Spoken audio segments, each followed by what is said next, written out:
하나님을 사랑하는 마음으로 수예배에 함께 동참하시는 여러분들을 주님의 이름으로 진심으로 환영하고 사랑합니다. 네. 예, 이제 드디어 갈라디아에서의 끝이 보입니다. 네. 다음 주 한 번만 더 하면은 마칠 것 같습니다. 함께 해주신 여러분들께 감사드립니다. 네, 오늘 본문 11절에 바울은 큰 글자로 썼다라고 합니다. 이것에는 두 가지 견해가 있는데요. 먼저는 우리가 익히 들고 알고 있듯이 바울이 눈이 잘 보이지 않았기 때문이라는 것과, 두 번째는 강조하기 위함이라는 것이 있습니다.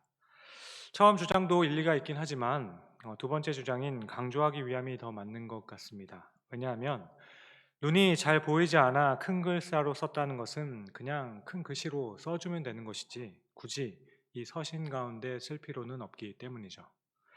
그러면 바울은 무엇을 강조하기 위하여서 이렇게 큰 글자로 썼다라고 강조하고 있는 걸까?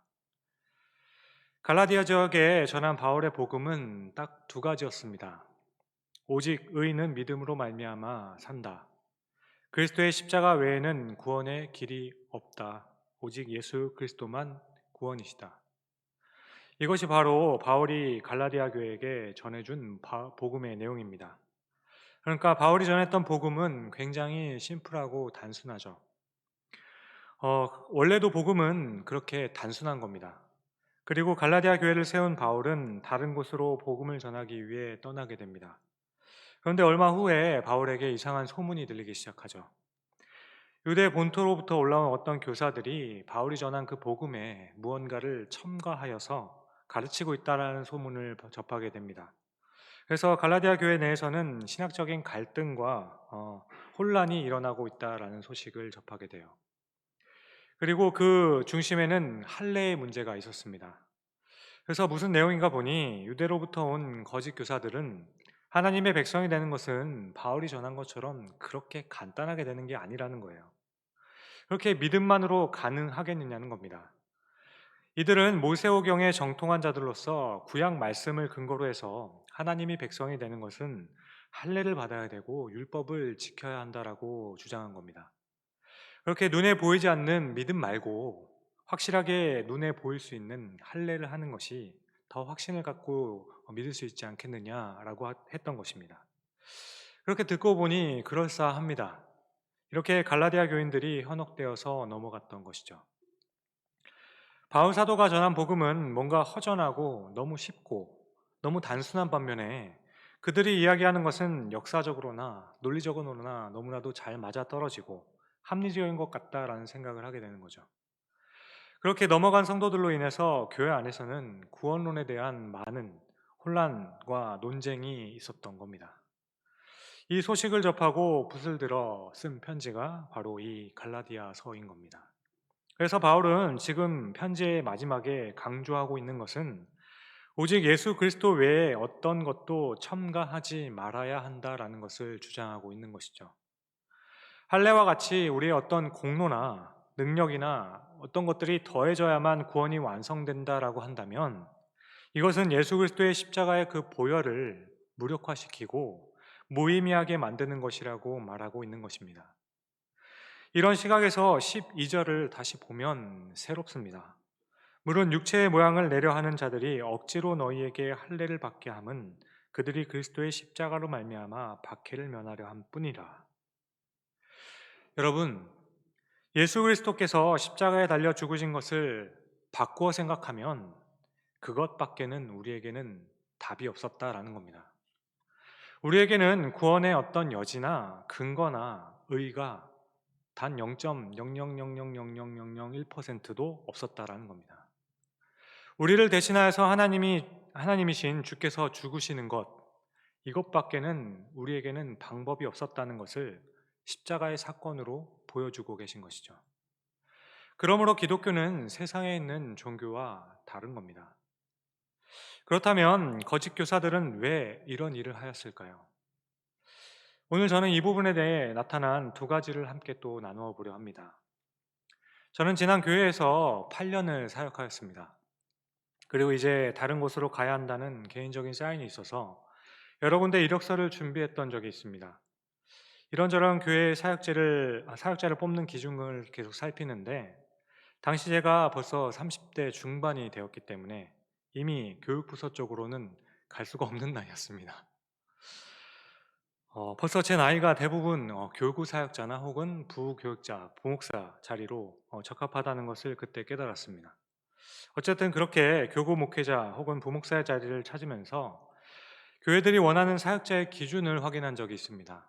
그런데 대부분의 교회에서 원하는 기준들이 정말 다양하다라는 것을 그때 알았습니다.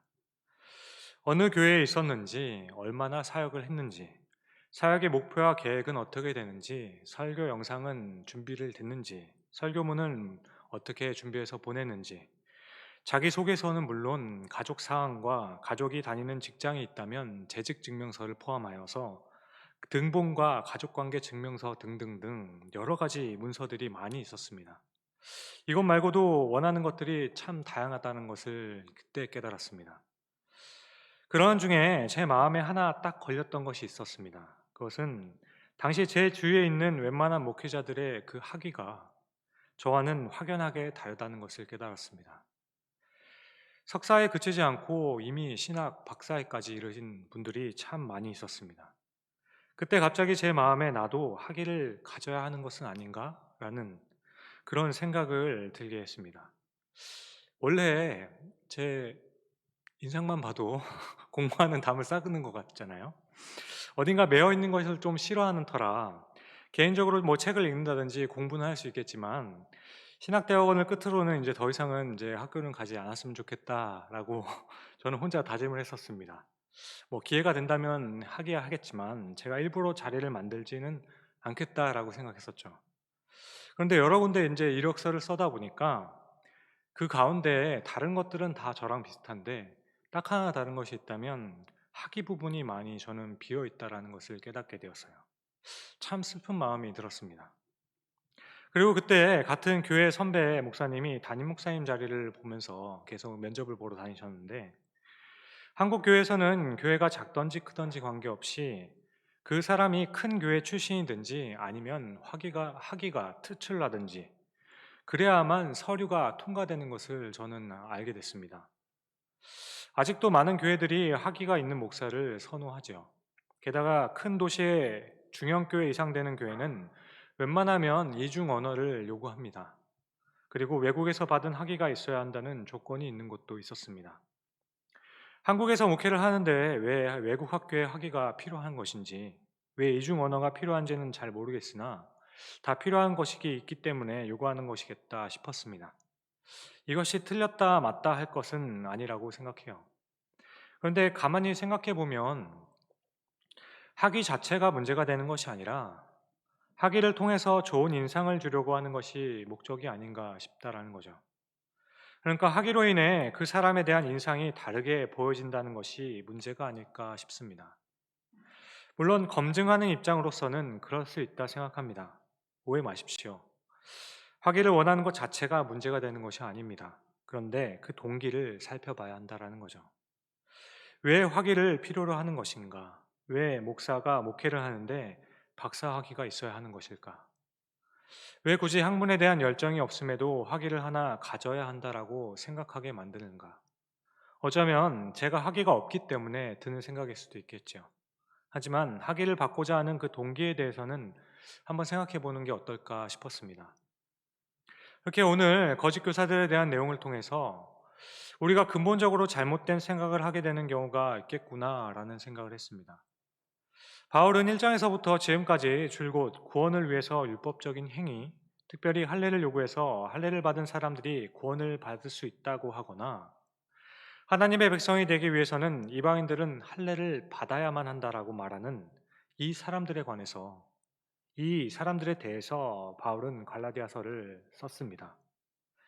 여기서 할례를 요구하고 있는 사람들은 이스라엘 사람들이 아니에요. 이스라엘 백성들이 요구하고 있는 것이 아니라 그리스도인들입니다. 이미 예수를 구주로 영접한 이스라엘 사람들이라는 거죠.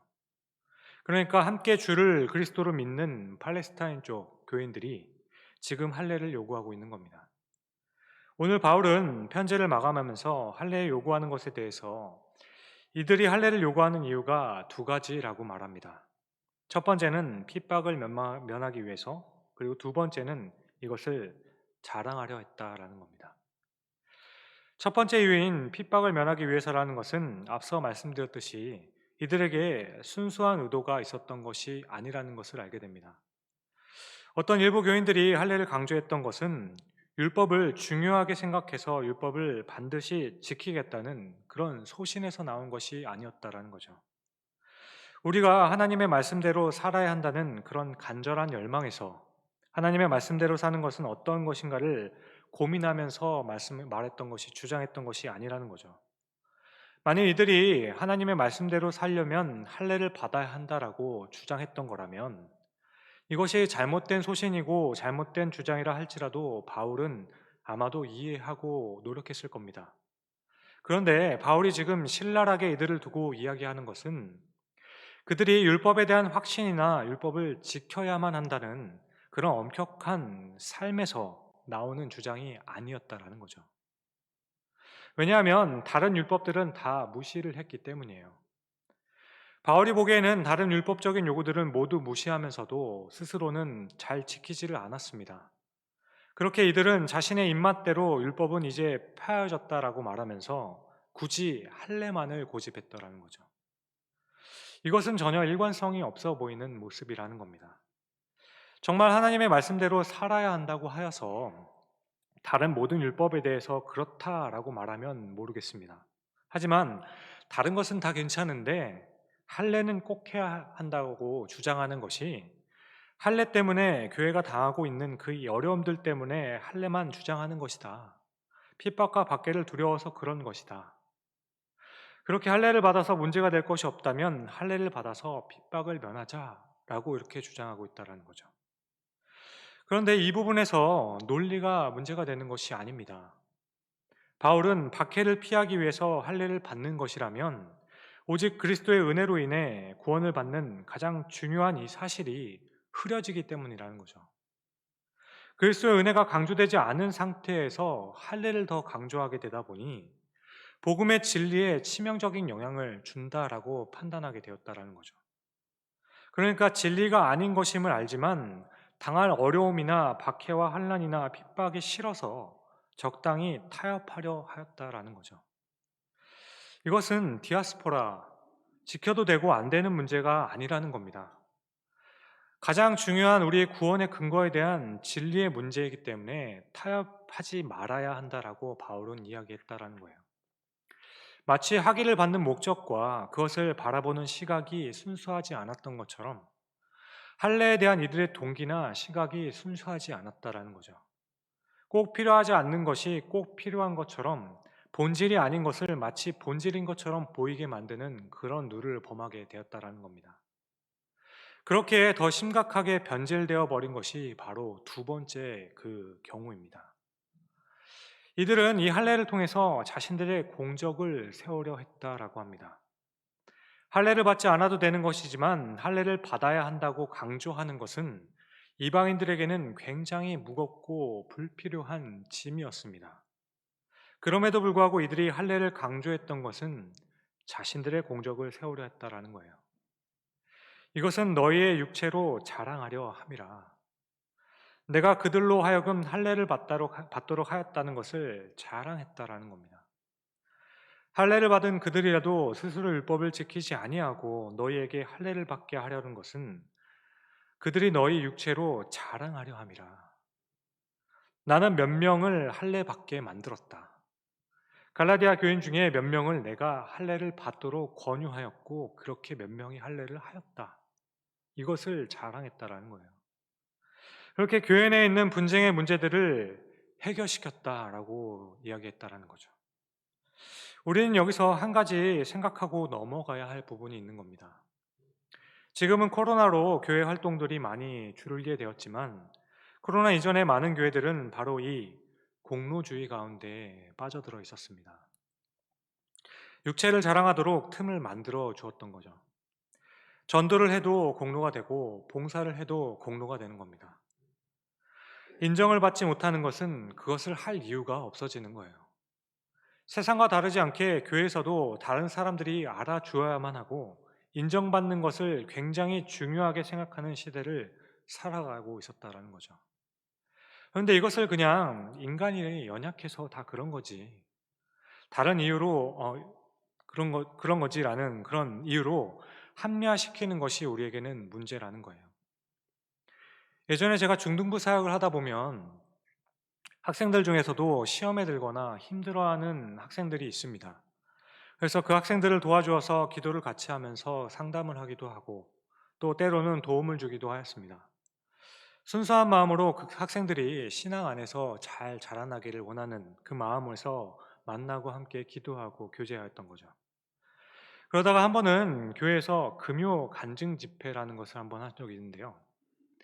새 가족들을 포함해서 모든 성도들을 대상으로 특별하게 하나님을 은혜를 체험했던 것을 함께 나누는 시간을 가졌습니다.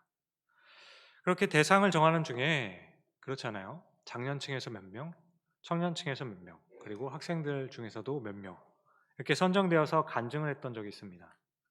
그런데 제가 얼마나 교묘했는가 하면 대상들을 찾는 중에 저에게 관련 있는 사람들 있잖아요. 다시 말해 제가 도와주었거나 관계가 잘 형성되어 있는 사람들에게 간증을 부탁합니다. 그리고 중등부 사역을 하는데 도움을 받고자 중등부에서 하는 사역들도 약간의 홍보의 내용이 들어갈 수 있도록 요청을 합니다. 그리고 때가 되어 선정이 된 사람들이 간증을 하게 되죠. 그런데 그 간증 중에 자신이 힘들었었던 때에 이런 일이 있었는데 제가 어떻게 도와주었다 이야기하지 않고 다른 사람들을 이야기하고 제가 부탁한 내용들이 나오지 않으면 제가 삐집니다. 아니, 내가 그렇게 기도해주고 만나주고 같이 먹은 치킨이 몇 마리고 같이 보낸 세월이 얼만데 어떻게 간증을 하면서 내 이름 한번 거론하지 않는 건가? 부탁한 내용도 하지 않고 왜 다른 이야기만 하는 거지? 그렇게 저는 간증을 들으면서 그 사람에게 임한 하나님의 은혜가 무엇인지 감격스럽게 들으면서 감사하기보다는 오히려 저는 들으면서 내내 내 이름은 언제 나오나 이 생각만 하는 겁니다. 그런데 여러분, 이런 모습 사람이니까 뭐 그럴 수 있지 이렇게 생각할 수 있는 모습일까요? 처음 일을 하였을 때에는 아주 좋은 동기, 선한 생각으로 일을 시작하였죠. 그런데 결과적으로 보면 그 사람을 통해 얻는 공로를 더 생각하게 됐다라는 겁니다. 한 사람의 영혼에 대해서 생각하기보다는 그로 인해서 얻을 내 공로에 집중하는 모습인 거죠. 그래서 어쩌면 그것을 카운트도 할 수 있는 겁니다. 쟤도 내가 전도했네. 쟤도 내가 도와주었고, 쟤도 내가 기도해 주었고, 이끌어준 사람이네. 야, 이 교회에 내가 이끌어주고 도와준 사람이 도대체 몇 명이야. 그리고 이것을 가지고 감히 하나님 앞에서 내가 뭔가 굉장한 일을 한 것처럼 마치 내가 굉장히 괜찮은 사람인 것처럼 생각하게 만드는 경우가 생긴다라는 거죠. 이것을 우리는 많은 경우에 은근히 합리화시키기도 합니다. 열심히 봉사하고도 인정을 받지 못하면 섭섭해지는 것이 당연한 것이 아닙니까? 그런데 여기 있는 사람 중에 나를 알아봐 달라고 섬기시는 분들이 과연 누가 있겠습니까? 교회 봉사를 하면서 누가 알아주기를 바라고 전도하면서 자신의 공로를 세우려는 사람이 누가 있겠습니까? 그런데 시작은 그렇지 않았는데 대부분 우리 마음이 상하게 되는 그 경우는 아무도 알아봐 주지 않았을 때가 아니겠습니까? 그것 때문에 한 것은 아니었지만 이 유혹에 계속 넘어지는 것이죠. 나를 알아봐 달라고 한 것은 아닙니다. 그냥 기뻐서 그 사람을 정말로 사랑해서 한 일입니다. 그런데 시간이 지나도 아무도 알아봐 주지 않으면 혹여나 그 당사자까지도 알아봐 주지 않으면 마음이 섭섭한 것은 당연한 것이죠. 충분히 이해가 됩니다. 그래, 사람이 다 그렇게 연약하고 약한 거지. 그러니까 잘할 때는 칭찬도 좀 해주고 알아봐 주기도 해야 사람이 살 맛도 나고 일할 맛도 나는 거야. 아무도 알아봐 주지 않으면 당연히 섭섭한 거지. 저도 이해합니다. 여러분도 이해하실 겁니다. 그런데 오늘 말씀을 보면 이것을 이해하면 안 된다라는 거예요. 왜냐하면 이것을 이해하는 순간부터 우리는 정말 중요한 것을 놓칠 수 있기 때문입니다. 그래요, 맞아요. 저는 남이 알아주기를 바라서 한 일 아닙니다. 그런데 솔직히 그 사람이 저에게 그렇게 하는 것은 너무 섭섭합니다. 우리는 이렇게 종종 이야기합니다. 그런데 여러분, 우리는 이 마음과 싸움을 시작해야 한다는 거예요. 아니, 처음부터 이런 마음과 싸움을 해야 될 것을 마음 먹어야 하는 겁니다. 왜냐하면 그리스도인들에게 있어서 가장 큰 적은 결국 자기 자신이기 때문이죠. 그리스도인들이 영적인 싸움을 하면서 가장 치열하게 싸워야 할 대상은 바로 나 자신입니다. 인간이 처음 죄를 지었을 때 그 죄의 본질이 단순한 편리나 자기 유익이 아니었습니다. 이것은 그것의 가장 근본적인 것은 바로 내가 하나님이 되려고 하는 마음이었습니다. 인생의 중심에 하나님이 아닌 내가 있기를 원했다라는 거예요. 하와가 선악과를 따먹은 이유도 보면 선악과를 먹으면 선과 악은 나는 눈이 밝아지고 하나님처럼 된다라고 했기 때문이에요. 그래서 우리도 모르게 우리가 스스로가 예수 그리스도를 영접한 후에도 예수님만이 나의 주인이 되신다고 고백하면서도 내가 주인이 되려는 이 자아가 자꾸만 튀어나오는 겁니다. 그렇게 내가 주인이 되려고 하고 내가 모든 것의 주체가 되려 하며 내가 인정받아야 하고 내가 대접받아야 하고 내가 인정받지 못하고 대접받지 못하면 섭섭해지는 거예요. 이것은 인간의 죄성으로 인해서 인간의 연약함으로 인하여서 비롯된 것이겠죠. 충분히 이해할 수 있는 문제입니다. 하지만 우리가 하고 있는 이 영적인 싸움은 이것을 이해할 수 있지만 이해하지 않으려고 하는 그 싸움이라는 겁니다. 이해하기보다는 바로 그때 멈춰서서 주님, 내가 이러면 안 되죠. 라고 해야 한다는 거예요. 섭섭한 마음이 들 때, 그래, 나도 사람인데 그렇지 하는 것이 아니라는 거예요. 주님, 제가 또 주님 앞에서 그리스도가 아닌 저를 드러내려고 하고 있다면 용서하여 주시옵소서. 이 기도가 먼저 나와야 한다는 겁니다. 오늘 말씀에 할례를 통해서 육체를 자랑하려고 하는 그 사람들의 입장을 이해할 수 없는 것이 아닙니다.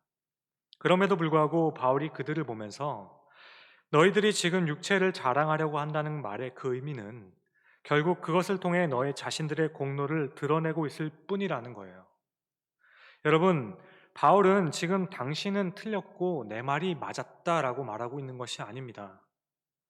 내가 당신보다 똑똑합니다. 이 갈라디아 교회에 누가 세웠습니까? 복음을 전해준 사람이 과연 누구입니까?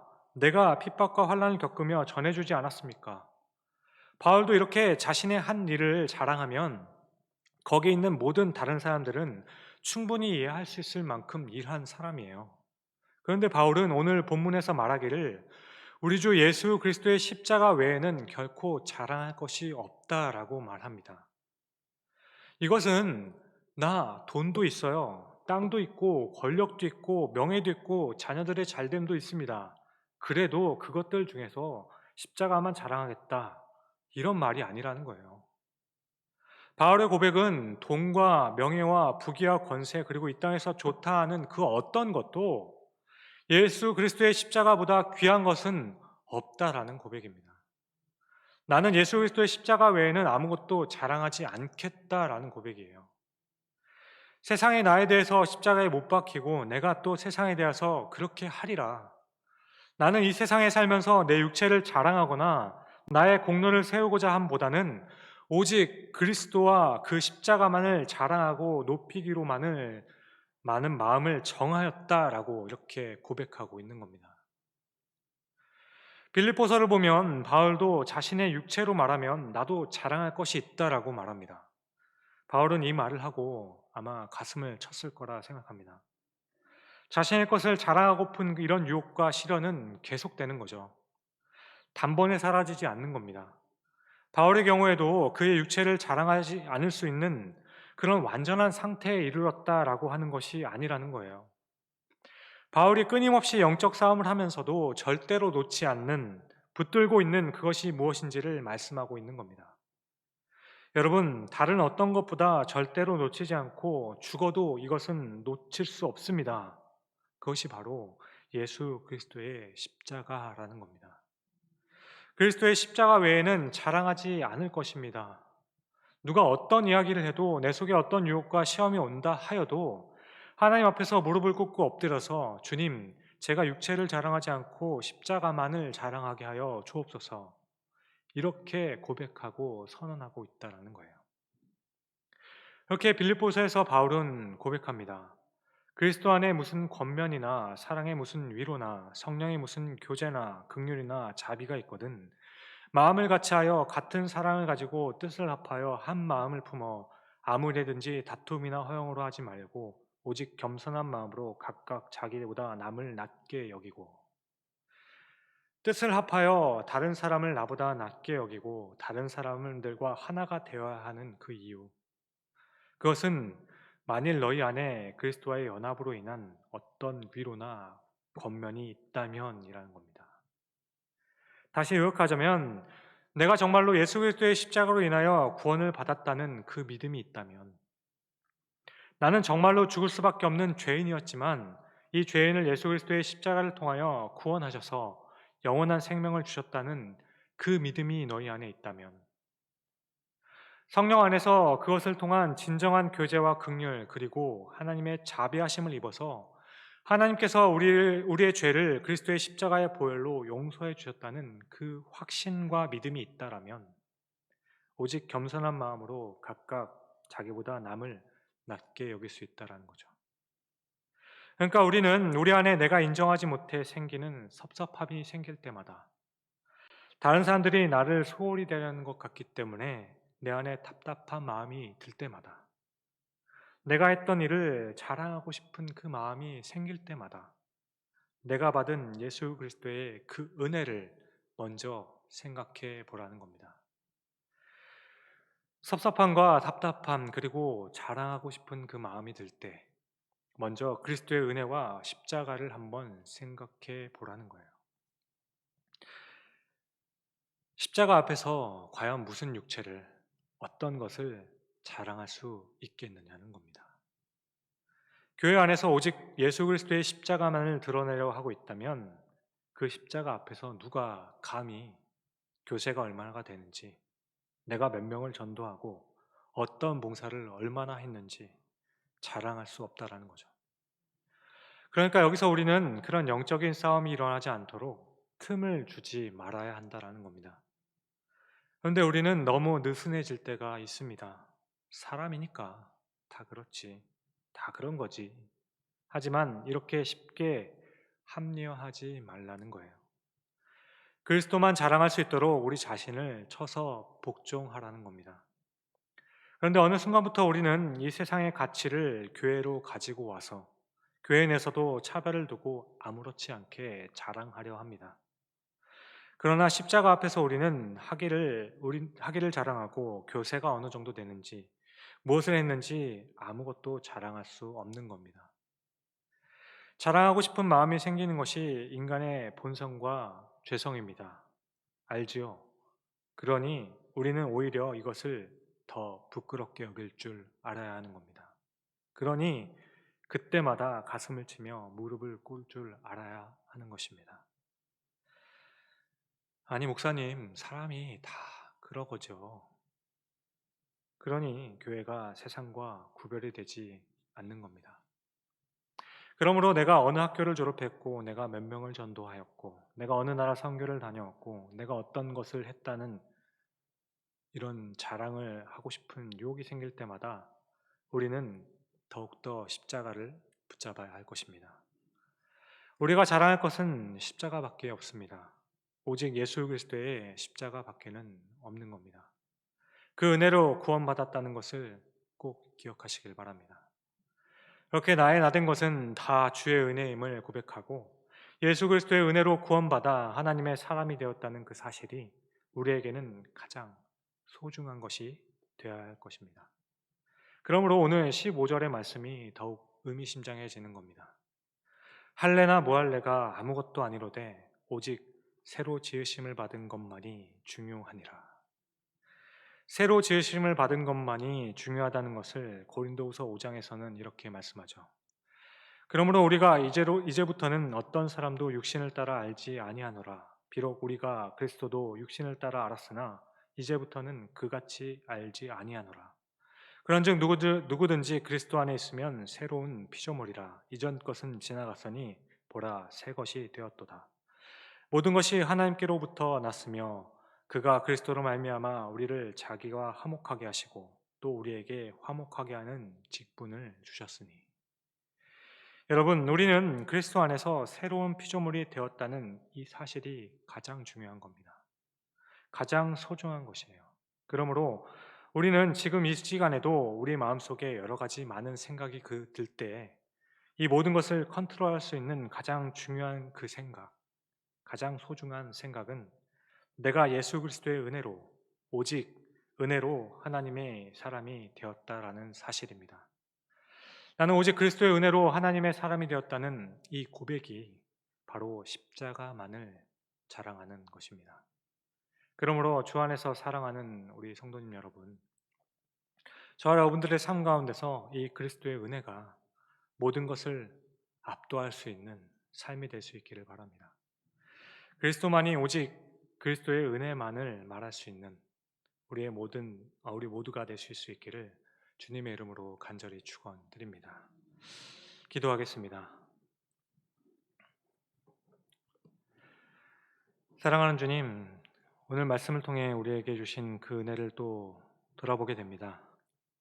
세상에 속하여서 나를 드러내고 내가 중심이 되어야 한다라는 그 세상의 물결에 나도 모르게 세상 속에서 빛과 소금 된 우리의 정체성을 자꾸만 잊어버리고 오히려 그것을 교회로 들고 들어와서 우리의 모습을 드러내려 하는 모습들을 돌아봅니다. 우리가 자랑해야 할 것, 우리가 외쳐야 하는 것, 어떤 경우에서도 놓치지 않고 붙들어야 하는 것, 오직 은혜, 오직 그리스도의 그 십자가의 사랑임을 기억하는 한 주의 삶이 될 수 있게 하여 주시옵소서. 세상에 줄 수 없는 그 사랑, 십자가의 그 사랑이 있기에 세상과 다르고 다른 어떤 종교와도 다른 것이 바로 우리입니다. 이란 것이 없이 하나님께로부터 의롭다 여김을 받은 우리, 불법이 사함을 받고 죄가 가려짐을 받은 우리를 복이 있다 하신 주님의 말씀을 의지할 수 있게 하여 주옵소서. 또 그런 우리를 새롭게 하시어 완전히 다른 새로운 피조물이 되게 하신 주님을 찬양합니다. 그러므로 이 시간 이후로는 이제 그리스도께 받은 화목하게 하는 그 직분을 잘 감당할 수 있는 우리가 되도록 우리의 모든 전 인격에 그리스도의 은혜가 압도하도록 우리를 내어놓을 수 있게 하여 주시옵소서. 감사합니다. 이 모든 말씀을 우리를 날마다 새롭게 하시는 귀하신 우리 구주 예수 그리스도의 이름으로 기도드립니다. 아멘.